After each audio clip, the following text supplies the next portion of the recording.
ఈరోజు 3 రోజుల శిబిరం విజయ సంకల్ప శిబిరంలో భాగంగా ఇవాళ ప్రముఖ ఆర్ఎస్ఎస్ ప్రముఖ మోహన్ భగత్ గారు వస్తున్న సందర్భం ఈ సరూర్ నగర్ స్టేడియంలో ఈ మార్చ్ పాస్ట్ జరుగుతున్నటువంటి సందర్భం నేను కొత్తగా భారతీయ జనతా పార్టీలో కాంగ్రెస్ పార్టీ చేసే దిగజారుడు రాజకీయాలు విసిగి చెంది ఎలక్షన్ ముందు వచ్చినటువంటి వ్యక్తిగా నేను ఆర్ఎస్ఎస్ గురించి విన్నాను, కానీ స్వయంగా ఇంత డిసిప్లిన్ దేశ సంరక్షణ సనాతన ధర్మ సంరక్షణకి ఇంత డిసిప్లిన్ ఉండటం నిజంగా థ్రిల్లింగ్గా ఉంది.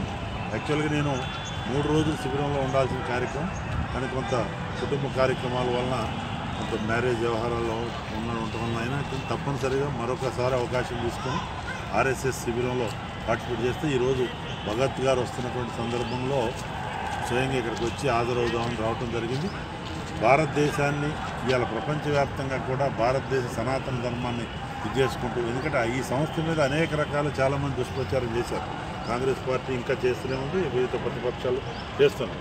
కేవలం నరేంద్ర మోడీ గారి నాయకత్వం, అమిత్ షా గారు వీళ్ళందరూ కూడా బ్రహ్మాండంగా పనిచేస్తూ ఇవాళ అటల్ బిహారీ వాజ్పేయి గారి జన్మదిన సందర్భంలో సుపరిపాలన దినోత్సవం జరుపుకున్న సందర్భంలో అనేక రకాలుగా ఈ దేశ హితంగా దేశ సంరక్షణకి దేశ అభివృద్ధికి సబ్కా సాత్ సబ్కా వికాస్ సబ్కా విశ్వాస నినాదంతో ముందుకు పోతుంటే ఓరవలేక గెలుపుకి దగ్గరలో ఎక్కడా లేక ఓటమి నైరాశ్యంతో అధికారానికి దూరమై కాంగ్రెస్ పార్టీ తప్పుడు రాజకీయాలు చేస్తుంది.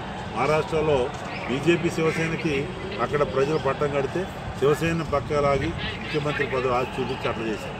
జార్ఖండ్లో కూడా భారతీయ జనతా పార్టీకి అందరికంటే ఎక్కువ ఓట్లు వచ్చాయి, కానీ అక్కడ కూడా ఒక విచిత్ర కూటమి అసలు సందర్భంలో సైద్ధాంతిక విరోధ కూటమితో అక్కడ బీజేపీని అడ్డుకోవడం జరుగుతుంది. ఈ తాత్కాలికం. బట్ దేశ ప్రజలు ఈరోజు సిటిజన్స్ అమెండ్మెంట్ యాక్ట్ కానీ ఎన్ఆర్సీ కానీ మరి నేషనల్ పాపులేషన్ రిజిస్టర్ ఎన్పిఆర్ కానీ ఇవన్నీ కూడా దేశ హితంగా.